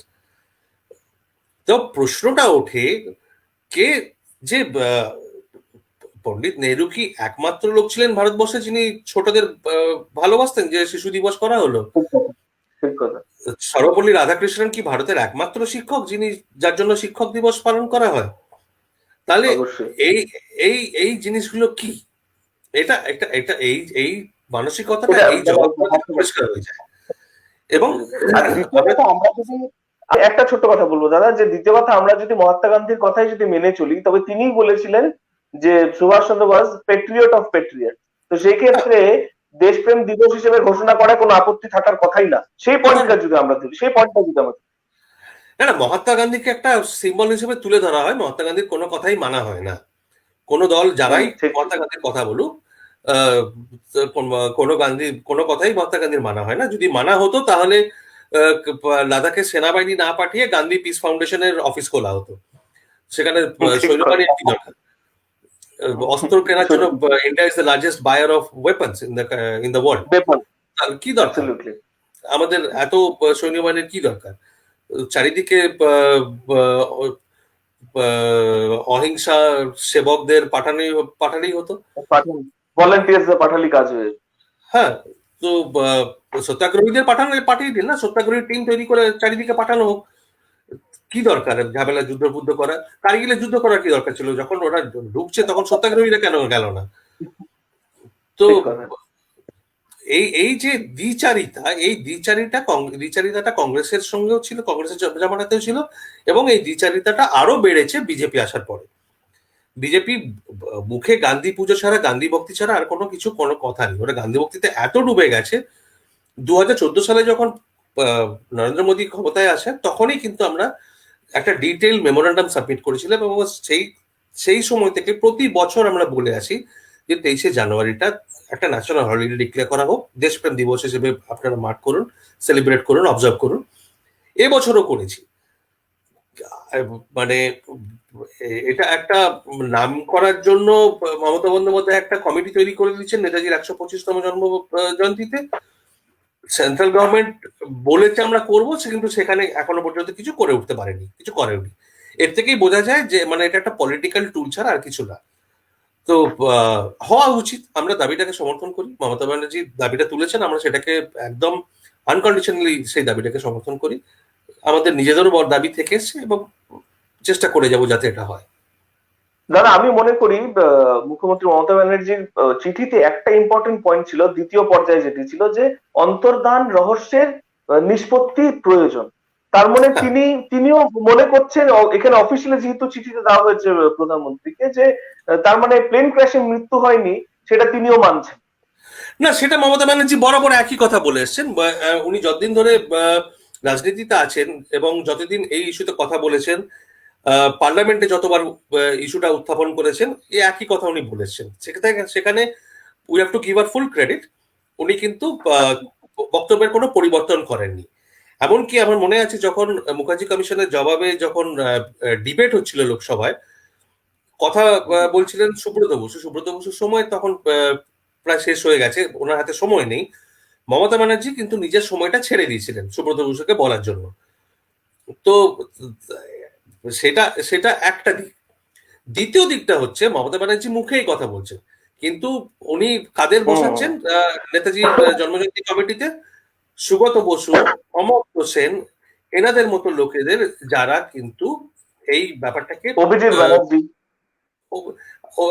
আমি জানি না এনাদের কি অবদান রয়েছে, বা এনারা নেতাজি কে নিয়ে, সুভাষচন্দ্রকে নিয়ে কি আলোচনা করেছেন, কি এমন কি তাদের কাজকর্ম রয়েছে সুভাষচন্দ্রের জীবন নিয়ে, যে এনাদেরকে কমিটিতে রাখতে হচ্ছে। আমি জানি না শঙ্খ ঘোষ, জয় গোস্বামী বা আর কে কি করেছেন। মানে এরা, আমি তো কখনো একটা কথাও শুনিনি এনাদের মুখ থেকে। আমার যেমন ভালো কিছু করেন। উদযাপন হবে, আমার মনে হয় শুধু উদযাপন হবে, শুধু উদযাপনের জন্য ওই মানে তৈরি করা হবে। প্যান্ডেল তৈরি হবে, একটা মালা দেওয়া হবে, একটা নতুন স্ট্যাচু তৈরি করা হবে, রাস্তার নামকরণ হবে, ব্রিজের নামকরণ হবে, ওইটুকু। কিন্তু সাবস্টেন্সিয়াল কাজকর্ম কোনো কিছু আশা আমরা সেরকম ভাবে করছি না, না সেন্ট্রাল গভর্নমেন্টের কাছে, না স্টেট গভর্নমেন্টের কাছে। কারণ এটা রাজনীতির একটা খেলা চলছে। এই রাজনীতির খেলাটা হোক, আমাদের আপত্তি নেই। এটা নিয়ে রাজনৈতিক তরজা হোক, আমরা চাই তরজাটা হোক। রাজনৈতিক তরজা হলে তবেই ইস্যুটা আরো এগোবে। কিন্তু সেটার জন্য যেটা করতে হবে, যেটা প্রথমেই বললাম, যে যে নতুন প্রজন্ম যারা, তাদেরকে কিন্তু এগিয়ে এসে প্রেশারটা ক্রিয়েট করতে হবে। এটা বসে দর্শকের মতো যদি বসে খেলা দেখতে চান, তাহলে কিন্তু কিছু হবে না। যেগুলো হয়ে এসছে সেরকমই হয়ে থাকবে। এটা এটা এটা কাজটা শুধু রাজনৈতিক দলের বা মিশন নেতাজির নয়, এই দায়িত্বটা সবারই। সবাইকেই সরব হতে হবে, অগ্রসর হয়ে দাবিগুলোকে ওঠাতে হবে, ঠিক জায়গায় পৌঁছতে হবে। দাদা, অরুণাভ ভট্টাচার্য জিজ্ঞেস করছেন আমাদের, we understand that Congress's forefathers were involved in defaming and sabotaging our Netaji, but what about the current government? Why the present central government cannot declassify the files? এই কারণটা আমি আগে যেটা এক্সপ্লেন করলাম সেইটাই, যে কেন গান্ধীজিকে বড় করে একটা মিথ ক্রিয়েট করে রাখা হয়েছে, এবং নেতাজিকে নিয়ে এলে সেই মিথটা যে ভেঙে যাবে, সেটা একটা বড় কারণ। আর দ্বিতীয় কারণ হচ্ছে যে বর্তমান সরকারও কিন্তু ওই গান্ধী ভক্তিতে ডুবে রয়েছে। এদের মূল উদ্দেশ্য হচ্ছে গান্ধীজিকে কংগ্রেসের হাত থেকে নিয়ে এসে দেখানো যে আমরা আরো বেশি বড় গান্ধীবাদী, গান্ধীজি, কংগ্রেস আর কি গান্ধীবাদী, বিজেপি আরো বেশি গান্ধীবাদী। তো এইটা একটা কত বড় গান্ধীবাদী সেটা নিয়ে একটা প্রতিযোগিতা চলছে, এবং সেই জন্যই আহ, আহ, এরা এরা কিছু করতে রাজি নয়, সেরকম ভাবে বিশেষ কিছু করতে রাজি নয়। ওই টোকেনিজম চলছে, টোকেনিজমের খেলা চলছে, শুধু এইটুকু দেখানোর জন্য এইটুকু একটা করে দিলাম, ওইখানে একটা করে দিলাম, তারপরে বলবেন যে আমরা সবকিছু করে দিয়েছি, এত কিছু করেছি, as if they have done a favour.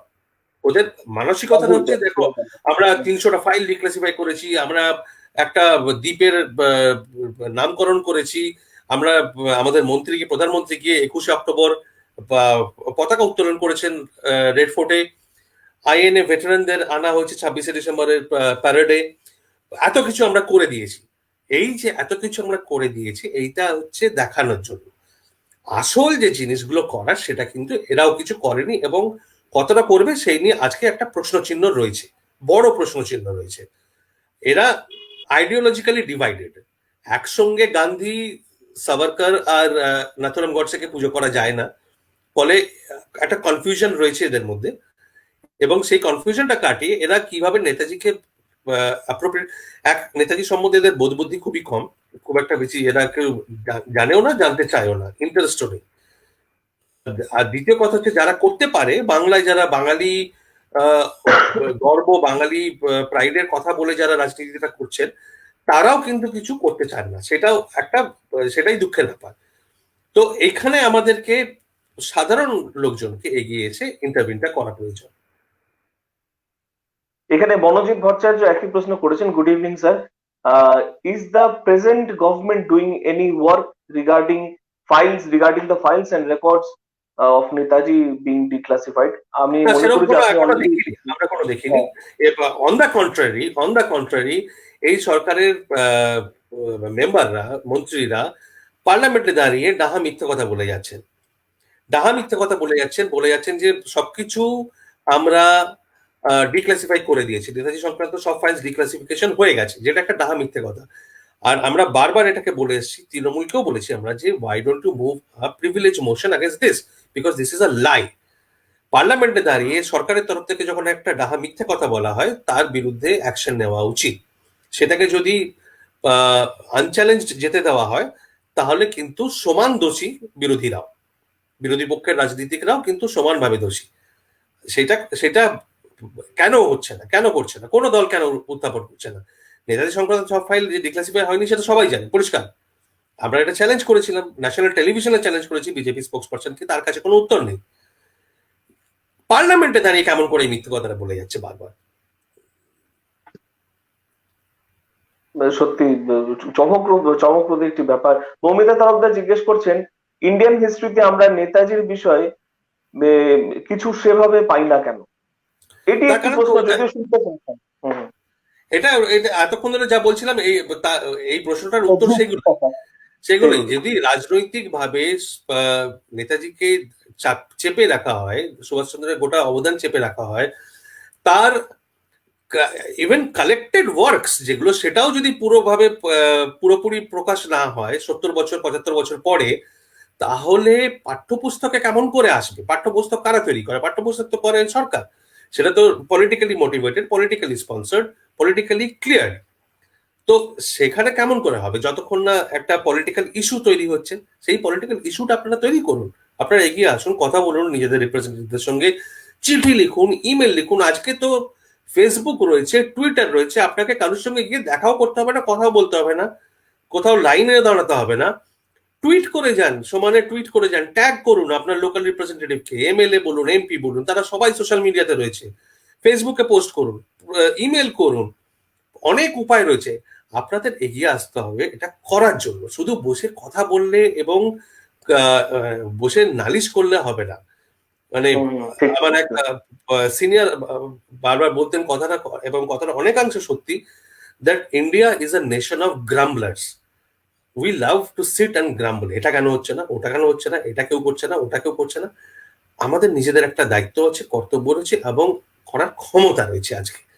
আজকের যে লেভেলে পলিটিক্যাল অ্যাটমসফিয়ার লিবারেটেড, যেটা কংগ্রেস আমলে 15-20 বছর আগে, 25 বছর আগে ছিল না, ইটস টোটালি ডিফারেন্ট টুডে। আজকে অনেক অপরচুনিটি রয়েছে, অনেক কিছু করার সুযোগ রয়েছে এবং সেটাকে সদ্ব্যবহার করতে হবে, ইচ্ছাটা চাই। অবশ্যই দাদা।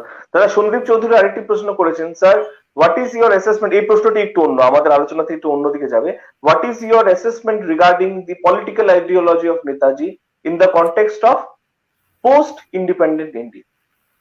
নেতাজির পলিটিক্যাল আইডিওলজি সম্বন্ধে জিজ্ঞেস দেখো, করছি। পলিটিক্যাল আপনার- আইডিওলজি যেটা অনেকে ভুল করে, প্রথম ভুলটা যেটা করে, আজকে দাঁড়িয়ে যখন এই বিষয়টা আলোচনা করতে যায় তখন তারা এটা ভেবে নেয় যে আজকে যে পরিস্থিতি সেই একই পরিস্থিতি 1947 সালেও ছিল না, তা ছিল না। 1947 সালের পরিস্থিতি কিন্তু অনেক অনেক আলাদা, অনেক আলাদা, এবং সেই তার পরিপ্রেক্ষিতে কোনো রাজনৈতিক আইডিওলজিকে বিচার করতে হবে। যে আজকে যে ধরো তোমার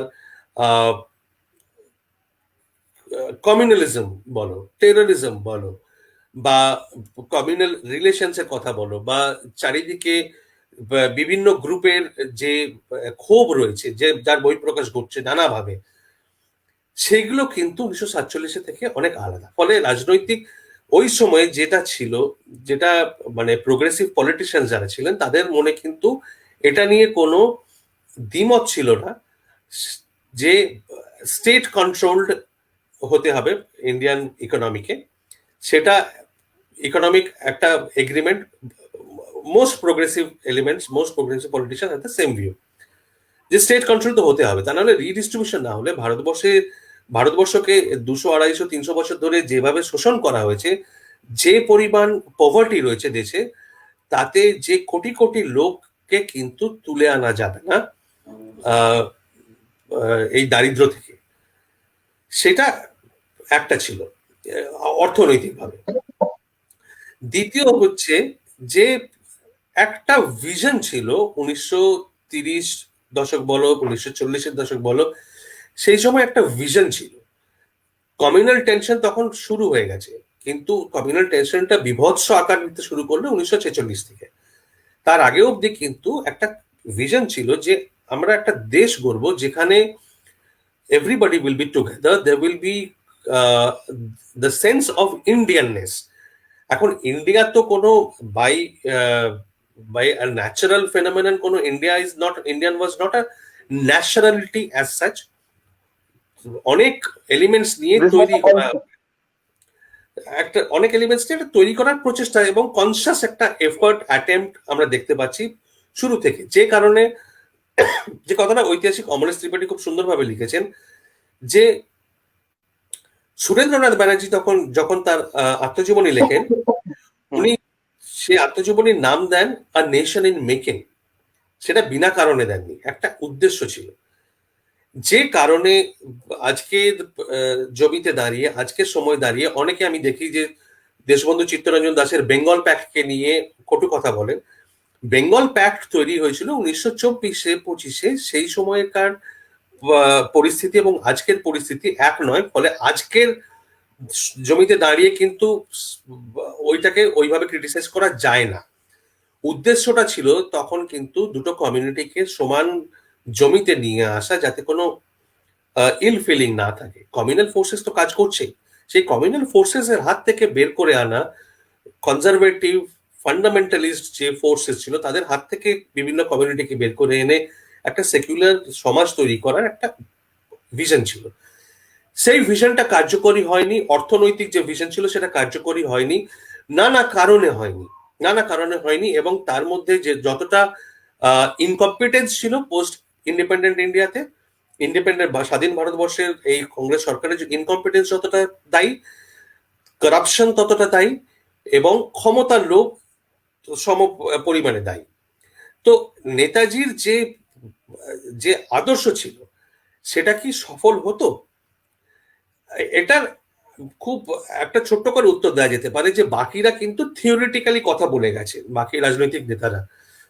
সুভাষচন্দ্র কিন্তু 1943 থেকে 1945, আমি তো বলবো 1942 থেকে 1945 জার্মানিতে একটা সরকার গঠন করে এসেছেন, তারও বড় স্কেলে সরকার গঠন করেছেন সাউথ ইস্ট এশিয়াতে এসে। সরকার গঠন করে সেই সরকার চালিয়ে একটা আর্মি তৈরি করে সেই আর্মিকে কাজ করিয়ে উনি কিন্তু হাতে কলমে করে দেখিয়ে গেছেন। ওনার কথাটা শুধু তাত্ত্বিক নয়, উনি তাত্ত্বিক নেতা ছিলেন না, শুধু করে দেখিয়ে গেছেন। এবং যেটা সবচেয়ে বড় উদাহরণ হয়েছিল যখন 1946-এ দাঙ্গার কবলে সবাই, গোটা দেশ, বিশেষ করে বাংলা, তখন কিন্তু আমরা দেখছি যে আইএনএর ফোর্সকে বিশেষভাবে কাজে লাগানো হচ্ছে। তখন আইএনএর যারা সোলজার, যারা লিডার্স, তারা কিন্তু চারিদিকে ঘুরে বেড়াচ্ছে, কাজ করছে। আমরা দেখতে পাচ্ছি এখানে colonel AC Chatterjee INA relief কমিটির দায়িত্বে ছিলেন, চারিদিকে ছুটে বেড়াচ্ছেন। শাহনওয়াজ খানকে দেখছি, মোহাম্মদ জামান কিয়ানিকে দেখতে পাচ্ছি, হাবিবুর রহমানকে দেখতে পাচ্ছি। এরা এরা কিন্তু তখন প্রচেষ্টা করে যাচ্ছে। তখন তার কারণ হচ্ছে তখন সবারই চোখের সামনে কিন্তু একটা জ্বলন্ত উদাহরণ রয়েছে যে সুভাষচন্দ্র নেতাজি তখন হাতে কলমে করে দেখিয়ে গেছেন কি করা সম্ভব। তা সত্ত্বেও কিন্তু এই যে দাঙ্গাগুলো হলো, এই যে কমিউনাল সাম্প্রদায়িক একটা বিভেদ সৃষ্টি হলো, যে পৈশাচিক ঘটনাগুলো ঘটে গেল এবং ভারতের পার্টিশন হলো, সেগুলো কিন্তু অন্য ফ্যাক্টর কাজ করেছে। তাদের পেছনে আরো অনেক অন্য ফ্যাক্টর আছে। কিন্তু সুভাষচন্দ্রের যে রাজনৈতিক আদর্শ, যে আদর্শ উনি বিশ্বাস করতেন, যে আদর্শের কথা উনি বলতেন, সেটা শুধু বিশ্বাস এবং তত্ত্বে রেস্ট্রিক্টেড নয়, তার বাইরে উনি হাতে কলমে করে দেখিয়ে গেছেন। নিশ্চয়ই দাদা। অরুণাভ ভট্টাচার্য আরেকটি প্রশ্ন করেছেন, এটি একদমই অন্য একটি প্রেক্ষিতে। তা হলো যে I have information which may be wrong that there is an arrest warrant against Netaji as war criminal in UN records and that is still in force. Can this not be objected by the current government of India? It is an insult to the public. না, এরকম কোনো arrest warrant নেই, ওনার নাম war criminal লিস্টেও নেই। এবং আমরা যেটা দেখেছি যে সব ডকুমেন্টস খুঁজেই দেখেছি, কোথাও কোনো লিস্টে ওনার নাম নেই।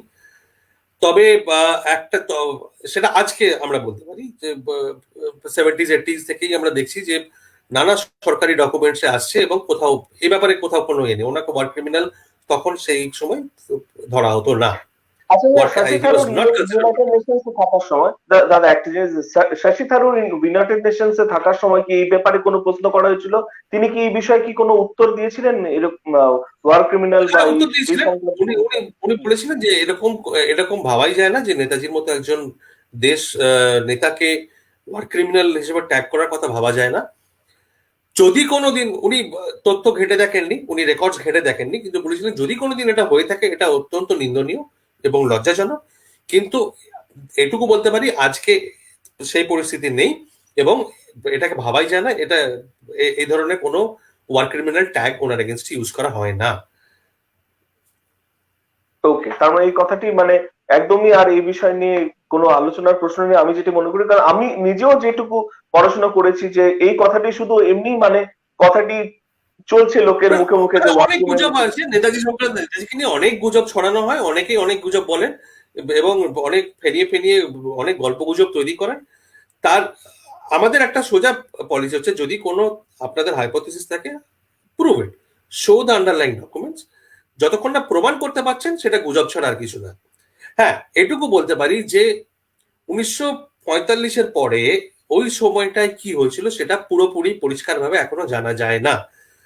সেটা আমরা কনন্ড্রামে দেখিয়েছি, এটা ন্যাশনাল আর্কাইভসে ঘাটাঘাটি করতে গিয়ে আমাদের নজরে আসে যে 1951 সালে পার্লামেন্টে প্রশ্ন তোলা হয় এই সেম ইস্যু নিয়ে যে নেতাজিকে ওয়ার ক্রিমিনাল হিসেবে গণ্য করা হয় কি না।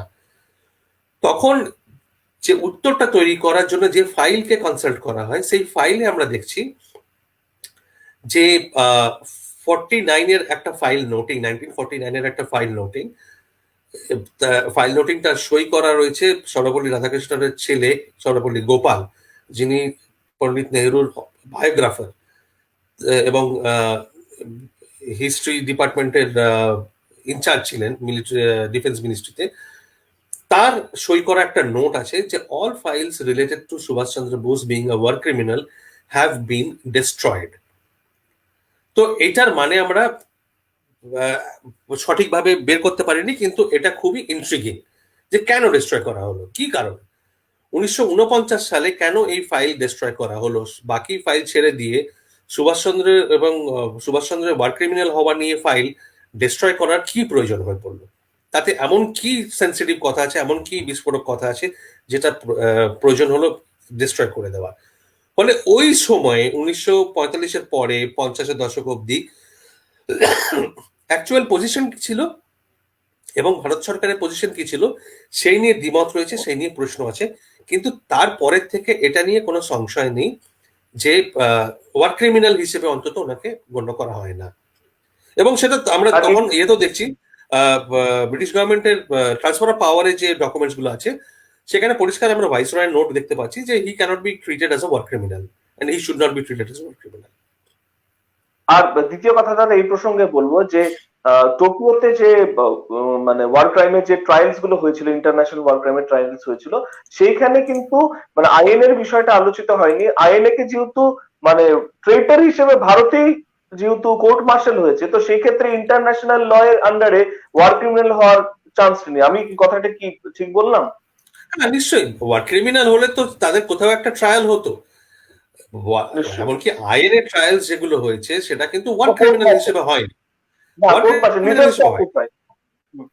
হ্যাঁ, চার্জটা কি ছিল যে for waging war against the emperor, waging war against the emperor, সেটা চার্জ ছিল। তো ওয়ার ক্রিমিনাল হিসেবে কাউকেই এ করা হয়নি, সেখানে ট্রায়াল করা হয়নি। ফলে এই ওয়ার ক্রিমিনাল অ্যাঙ্গেলটার মধ্যে কিছু নেই, কিছু নেই। দেবনাথ শর্ট জিজ্ঞেস করছেন, ঐতিহাসিক প্রতুল গুপ্তের আইএনএ নিয়ে যে বইটি কোনোদিন বেরোবে না? অকংগ্রেসি এই সরকার তো বের করতে পারে। কারণ তার অকংগ্রেসি এই সরকারের কোনো ইন্টারেস্ট থাকতে হবে তো, জেনুইন ইন্টারেস্ট থাকতে হবে তো। আমি তো বললাম যে কংগ্রেসি গভর্নমেন্ট ডিফেন্স মিনিস্ট্রি আমার এগেনস্টে কেস ফাইল করেছিল এই প্রতুল চন্দ্রগুপ্তের ইতিহাসটা চাওয়ার জন্য, কপি চাওয়ার জন্য, ম্যানুস্ক্রিপ্টটা চাওয়ার জন্য, 6 বছর হয়ে গেছে বিজেপি ক্ষমতায় এসছে, তারা কিন্তু সেই কেস এখনো উইথড্র করেনি এবং অ্যাফিডেভিট সাবমিট করেছিল 2012 সালে ডিফেন্স মিনিস্ট্রি যে আমরা 2 বছরের মধ্যে এটাকে বের করে দেবো। তারপরে 8 বছর হয়ে গেছে, কোনো নড়চড় হয়নি কিন্তু। ফলে অফিসিয়াল ডকুমেন্টসে যদি এভাবে সরকারের পর সরকার মিথ্যে কথা বলতে থাকে তখন সেখানে কি করার আছে? এখন দিল্লি হাইকোর্টে কেস এখনো পেন্ডিং রয়েছে। আমাদের অর্থ বল নেই যে আমরা গিয়ে ওখানে মামলা করব, আমাদের লোক বল নেই যে আমি দিনের পর দিন গিয়ে ওখানে হাজিরা দিতে থাকবো এবং একটা লয়ার অ্যাপয়েন্ট করে রেখে দেবো যে কেসটাকে নিয়ে এগিয়ে নিয়ে যাবে। প্রচুর খরচা হয়। যখন কেস ফাইল করা হয়েছিল তখন আমাদের কিছু বন্ধু বান্ধব ছিলেন, আমাদের কিছু শুভানুধ্যায়ী ছিলেন, তারা তারা তারা খরচাটা দিয়েছিলেন, তখন আমরা করতে পেরেছিলাম কিছুটা। তারপরে কিছু করা হয়নি, আমরাও কিছু করতে পারিনি। যিনি এমপি হয়েছেন রাজ্যসভায়, তৃণমূলের এমপি সুখেন্দু শেখর রায় এই বিষয়টা নিয়ে অনেকবার কথা বলেছেন, রাজ্যসভায় অনেকবার উঠিয়েছেন এবং উনি এটা নিয়ে মামলাও করতেও এগিয়েছেন।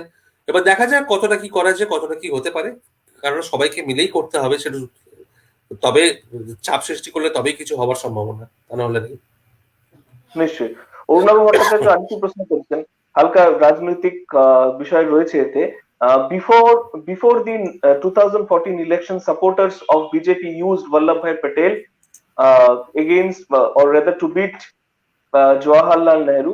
More recently, they have added a new weapon, the legacy of Subhash Bose. This raises questions of ideological consistency as well as historical accuracy. না, কোথায় সুভাষচন্দ্রকে কোথায় ওঠানো হয়েছে? কে ওঠাচ্ছে? আমি তো দেখিনি এখনো পর্যন্ত। সুভাষচন্দ্রের আইডিওলজি নিয়ে, সুভাষচন্দ্রকে নিয়ে কথা বলার কে ওঠাচ্ছে? ওই 21শে অক্টোবর একবার পতাকা তুলে দেওয়া আর একবার রিপাবলিক ডে প্যারেডে আইএনএ ভেটারেন্সদের দেখানো, এক্সিবিট করা, সেটা নিয়ে সুভাষচন্দ্রকে খাড়া করা হয় না অ্যাজ আ কম্পিটিং আইকন। কোথায় কতটা কি হয়েছে, কি করেছে, আর কিছু করেছে? শহীদ দ্বীপ আর স্বরাজ দ্বীপ যখন রিনেমিং এর প্রস্তাবটা ছিল, প্রস্তাবটা বরাবর শুরু থেকে গোটা আন্দামান নিকোবর করতে হবে রিনেমিং, তা না করে একটা ছোট আইল্যান্ডকে তুলে নিয়ে সেটাকে রিনেমিং করা হলো। এটা মানে এগুলো কি ধরনের কাজ? এটা নিয়ে কোনো অপোজিশনাল আইডিওলজি কিন্তু তৈরি হয়নি এখনো। সর্দার প্যাটেলের নাম সুবিধা মতো নেওয়া হয়, কিন্তু ওরা ব্যস্ত এখনো গান্ধী ভক্তিতে। কোথায় শ্যামাপ্রসাদ মুখার্জির আইডিওলজি বা শ্যামাপ্রসাদ মুখার্জির কাজ নিয়েই বা কতটা আলোচনা হয়, কতটা আলোচনা করা হয়? কে করে? বিজেপি করে না। ওই যখন ক্ষমতার বাইরে থাকে তখনই ওই হল্লাটা তৈরি হয় যে শ্যামাপ্রসাদ মুখার্জিকে মেরে দেওয়া হয়েছিল, পন্ডিত নেহরুর ইয়েতে মেরে দেওয়া হয়েছিল। তো তারপরে তো হয়ে গেছে 6 বছর। যদি মেরে দেওয়া হয়ে থাকে, ইট ইস এ সিরিয়াস ইস্যু। সেটা নিয়ে কোনো অনুসন্ধান কেন করা হয়নি? কোনো হোয়াইট পেপার কেন পাবলিশ করা হয়নি?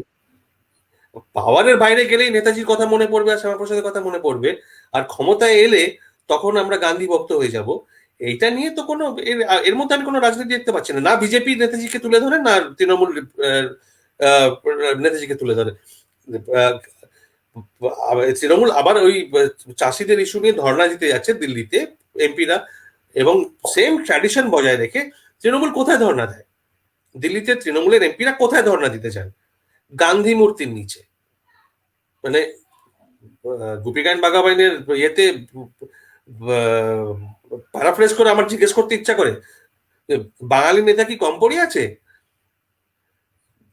এদিকে বহিরাগত বহিরাগত চেঁচাবেন, আর ধর্ণা দেওয়ার সময় হলে মহাত্মা গান্ধীর নিচে গিয়ে দাঁড়াতে হবে।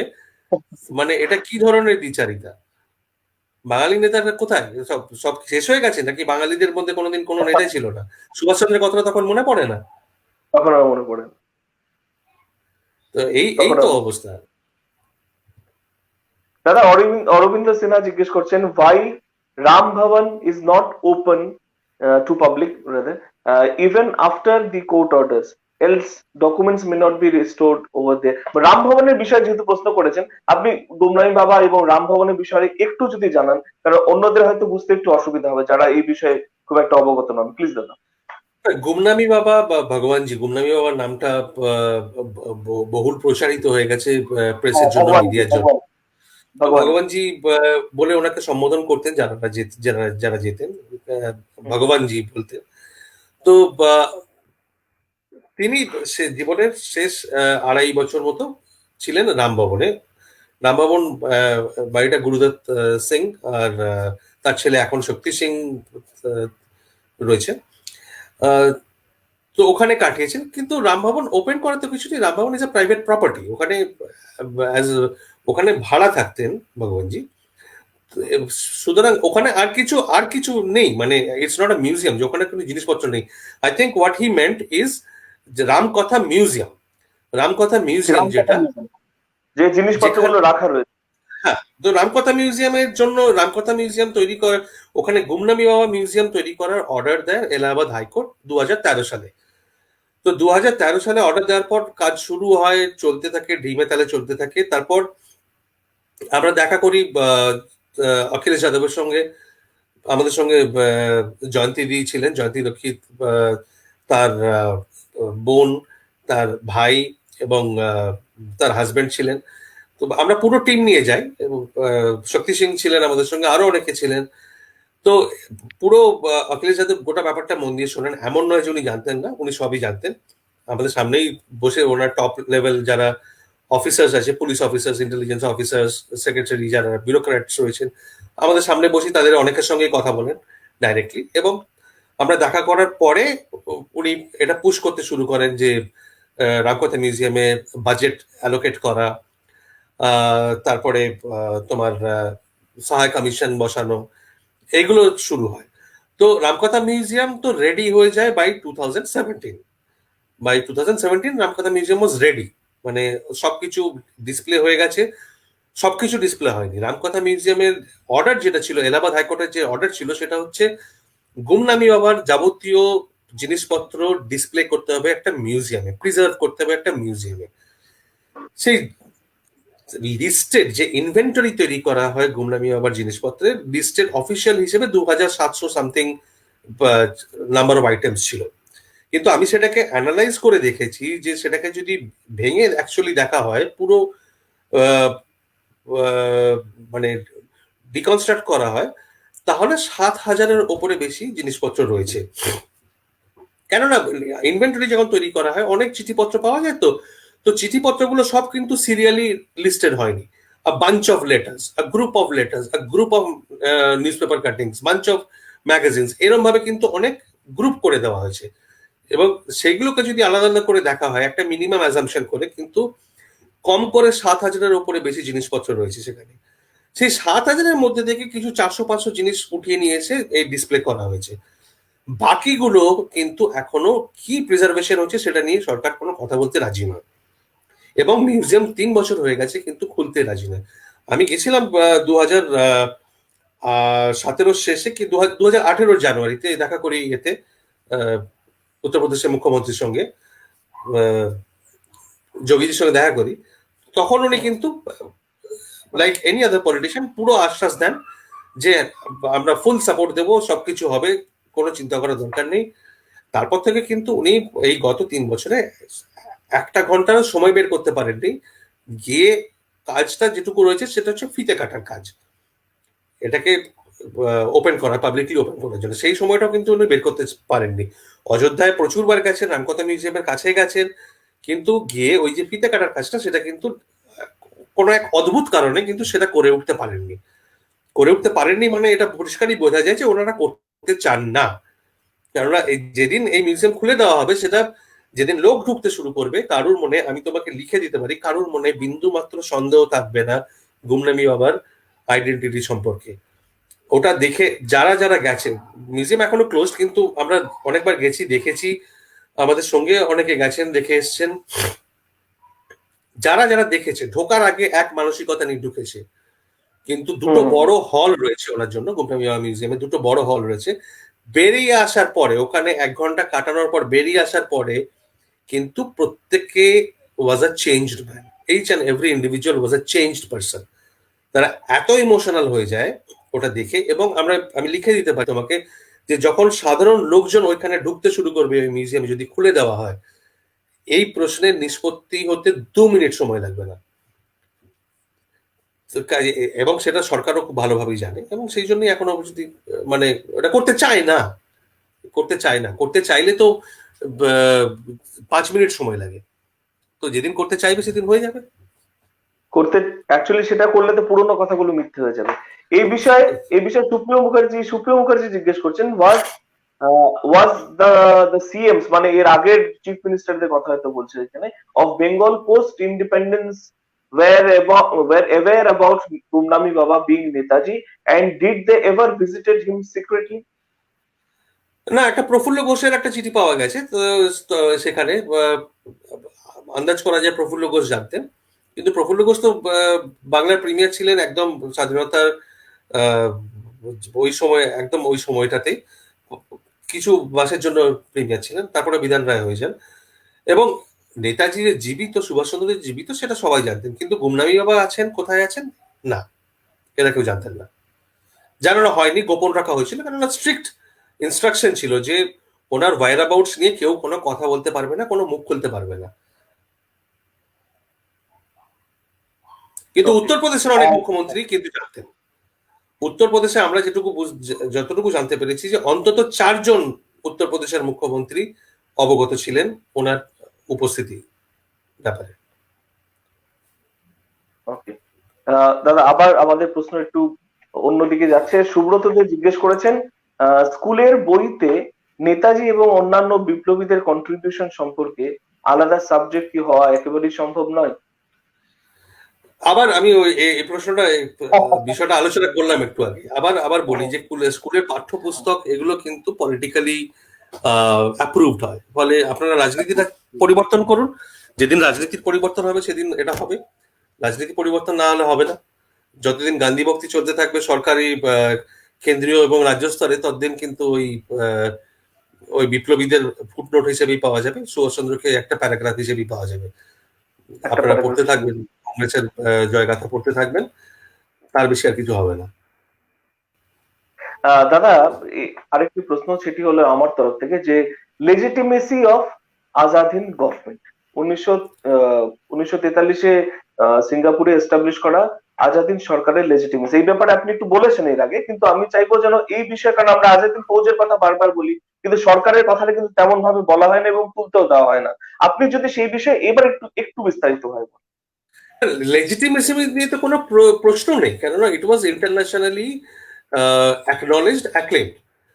নটা রাষ্ট্র, নটা স্বাধীন রাষ্ট্র তাকে স্বীকার করে, তার অস্তিত্বকে, তাকে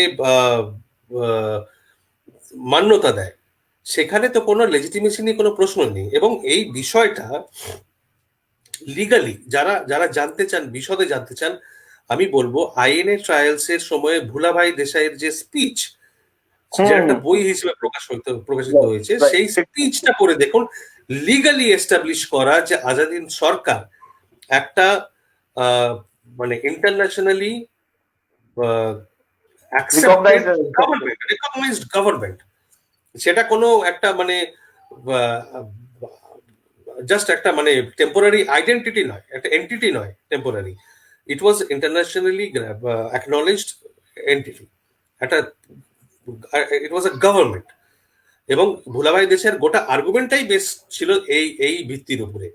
এবং ভুলাভাই দেশাই তো কংগ্রেসের ইম্পর্টেন্ট লিডার। সেটা তখন, আজকে কংগ্রেস ক্যান প্রিটেন্ড যে ওরা ভুলে গেছে, কিন্তু সেটা কংগ্রেসেরই নেতা ভুলাভাই দেশাই, যিনি একসময় সুভাষের ঘোর বিরোধী ছিলেন, কিন্তু আইএনএর ঘটনা সম্পর্কে জানার পরে তার সম্পূর্ণ মত পরিবর্তন হয়ে যায় এবং তিনি হি ওয়াজ আ চেঞ্জড পার্সন। এবং যেভাবে তিনি আর্গুমেন্ট করেন আইএনএ ট্রায়ালের সময় অতুলনীয়, যেভাবে ডিফেন্ড করেন, এবং সেখানেই তিনি লিগাল প্রিন্সিপল গুলোকে এস্টাবলিশ করেন যে how it was an established government. দাদা, পরবর্তী প্রশ্ন, যে Clement Attlee's discussion with justice PB Chakraborty, এই বিষয়েও খুব একটা বেশি আলোচনা হয় না। আজকাল আমরা আরসি মজুমদারের বইয়ের কথা অনেকেই আমরা ডিসকাস করি, সেই বিষয়ে প্রসঙ্গটা উঠে এসছে অনেকভাবেই, কিন্তু তবুও যদি একটু আপনি বলেন আমাদের দর্শকদের জন্য যে এবং ফণীভূষণ চক্রবর্তী একজন সাধারণ মানে একজন সাধারণ ম্যান অন দ্য স্ট্রিট নয়। Phanibhushan Chakraborty has a huge background. Phanibhushan Chakraborty Kolkata হাইকোর্টের প্রথম বাঙালি চিফ জাস্টিস বোধ হয়, খুব সম্ভবত অ্যাক্টিং গভর্নর, এবং যথেষ্ট নাম করা জুরিস্ট।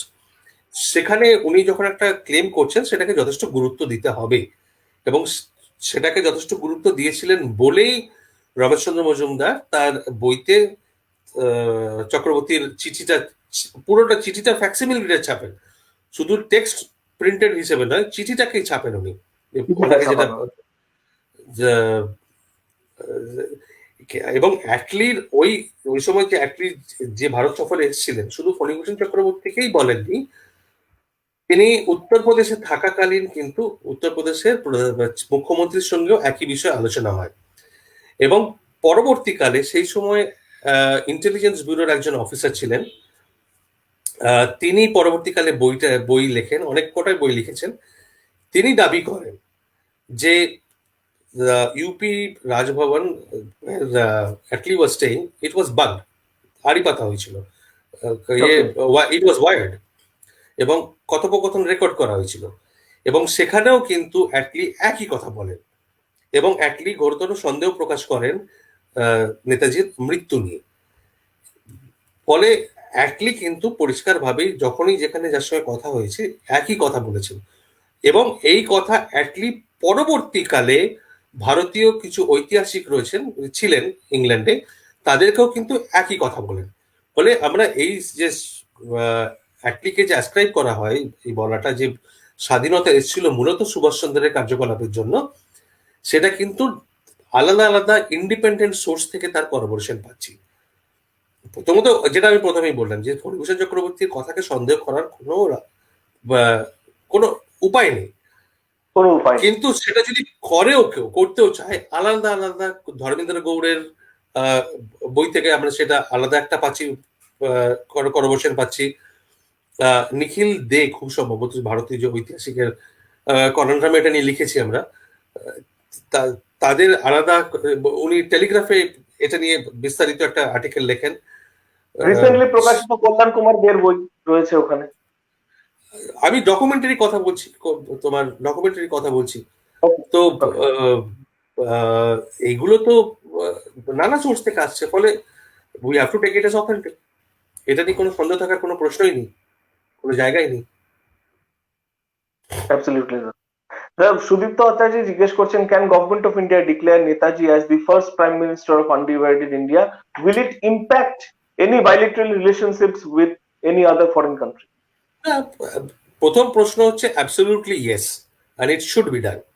দ্বিতীয় প্রশ্নের উত্তর হচ্ছে absolutely not. Bilateral relationship with any foreign country, ইতিহাস নিয়ে কে মাথা ঘামায়? তুমি তো নিজের দেশের ইতিহাসের কথা বলছো, তার জন্য অন্য দেশের অনুমতির প্রয়োজনটা কি? যদি প্রয়োজন পড়ে তাহলে জানতে হবে যে কোথাও একটা কিছু গলদ রয়েছে, কোথাও একটা কিছু প্রবলেম এরিয়া রয়েছে। আজকে মানে সোভিয়েত ইউনিয়নের কথা ভেবে কি তুমি রাশিয়ার সঙ্গে সম্পর্ক খারাপ করবে? আমাদের বিপ্লবীদের, ভারতীয় বিপ্লবীদের মেরে দেওয়া হয়েছিল স্টালিনের আদেশে, তার জন্য কি মানে স্টালিনের ওপর রাগ করে আমরা সোভিয়েত ইউনিয়নের সাথে কথাবার্তা বন্ধ করে দিয়েছি? নাকি ইংল্যান্ডের 200 বছরের যে রাজত্ব চলেছে, যে 42 সালে যে ভয়ানক মহামারী এবং দুর্ভিক্ষ বাংলায় আমরা দেখেছি, যে লাখে লাখে লোক মারা গেছে, তার জন্য কি আমরা ব্রিটেনের সঙ্গে আমরা সম্পর্ক ত্যাগ করেছি? না, করিনি। bilateral relationship is geopolitics, it is diplomacy, it is based on current politics, এবং সেখানে কি হয়ে গেছে তার উপরে কেউ মাথা ঘামায় না, রাগারাগি করে না। It is a matter of our own self respect. আমরা নিজেরা আমাদের নিজেদের ঐতিহ্যকে কতটা মান সম্মান দিই, প্রশ্নটা সেইটা। কে কি মনে করবে, কে কি রাগ করলো না হলো, তাতে কারো কিছু যায় আসে না। এই বিষয়গুলো নিয়ে কিন্তু দাদা এতদিন পার্লামেন্টে বিষয়গুলো হয়েছে যে জিওপলিটিক্স হবে, অন্য দেশের সাথে সম্পর্ক, এর জন্য ডিক্লাসিফাই করা যাবে না।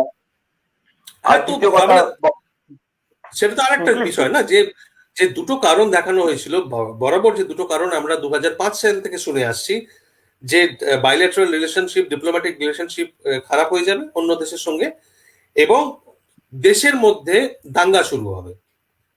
তো প্রশ্নটা তাহলে এইটা দাঁড়ায়, এবং দেশের মধ্যে দাঙ্গা শুরু হবে, এটা কোনো লুজ স্টেটমেন্ট নয়। It was written and signed by the home secretary of India, দেশের সেকেন্ড মোস্ট পাওয়ারফুল ব্যুরোক্র্যাট। তিনি নিশ্চয়ই ভাবনা চিন্তা করেই লিখেছেন, মানে লুজ স্টেটমেন্ট তো দেবেন না। তাহলে প্রশ্নটা আজকে দাঁড়ায় যে ভয়টা যদি এটাই ছিল, তার মানে এটা আমাদের ইন্টারপ্রিট এভাবে করতে হবে যে যে ফাইলগুলোর কথা ভেবে উনি এই কথাটা লিখেছিলেন, সেই ফাইলগুলো এখনো প্রকাশ করা হয়নি। তার সোজা অর্থ এটাই দাঁড়ায়, কারণ যে ফাইল প্রকাশ করা হয়েছে তাতে এমন কিছু পাওয়া যায়নি যাতে ডিপ্লোম্যাটিক রিলেশনস খারাপ হতে পারে বা দেশের মধ্যে রায়টস হতে পারে, ল অ্যান্ড অর্ডার প্রবলেম হতে পারে, এমন কিচ্ছু পাওয়া যায়নি। তাহলে যে ফাইলের মধ্যে পাওয়া যেতে পারে সেই ফাইলগুলো কোথায়?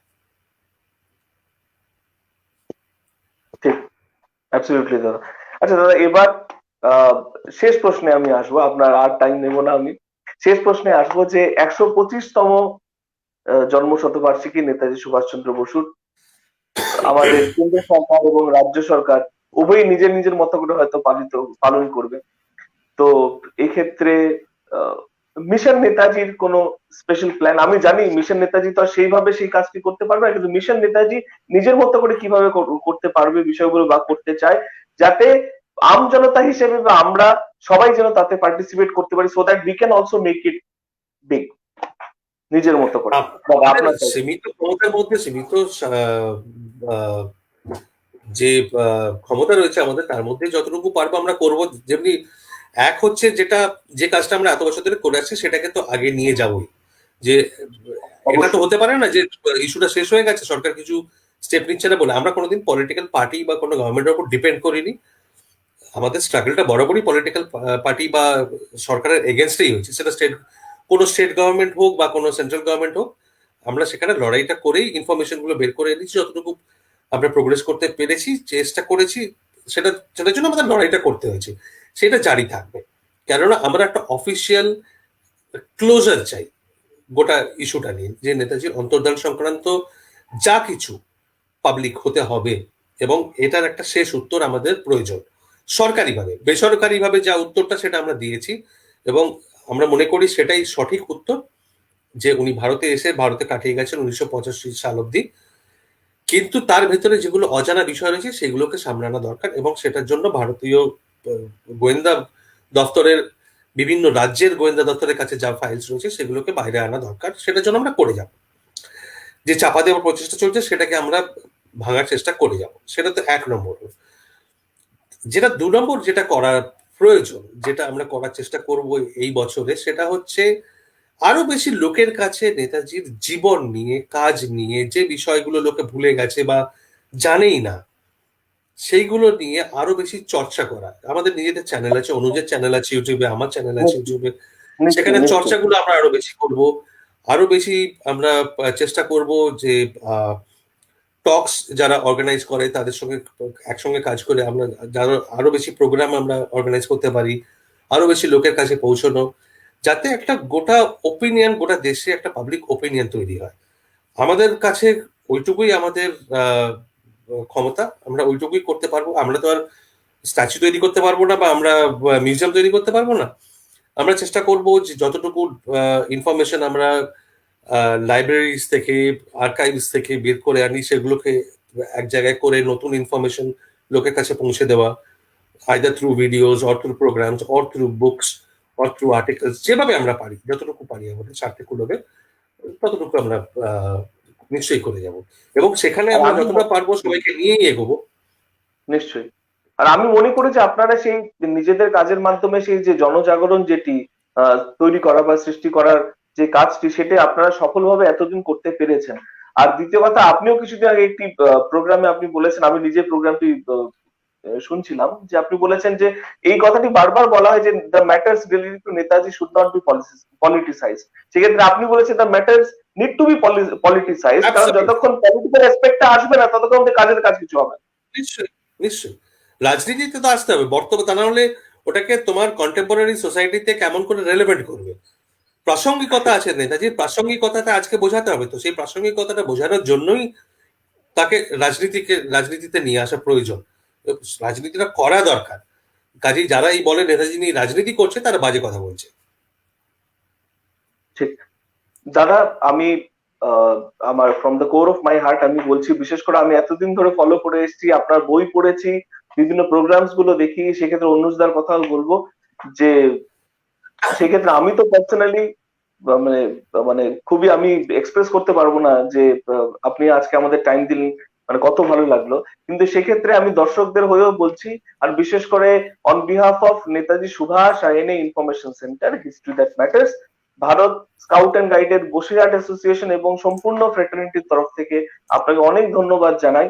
আর আগামী দিনেও আমরা আশা করি যে, যেহেতু এটা পারপাস হলো যে এই সংস্থার পারপাস হলো যে নেতাজির ফ্যাক্টস এর বিষয়, আইনের ফ্যাক্টস এর বিষয়ে লোকেদের অবগত করানো, আর বিশেষ করে আপনার মতো গুণী মানুষ মানে আমাদের এখানে, আমাদের এই মঞ্চে যদি আপনি আগামী দিনেও আসেন, আমরা আরো অনেক উদ্বুদ্ধ বা আরো অনেক নেতাজি নিয়ে কথা বলার জন্য সবসময় প্রস্তুত, এবং আলোচনা চলতে থাকুক, কথা চলতে থাকুক। তোমরা কাজ করে যাও, ভালো কাজ করে যাও, সবসময় সঙ্গে থাকবো। থ্যাংক ইউ আমাদের সঙ্গে থাকার জন্য এবং সময় দেওয়ার জন্য অনেক অনেক ধন্যবাদ। থ্যাংক ইউ, ধন্যবাদ, thank you, thank you. Good night, good night.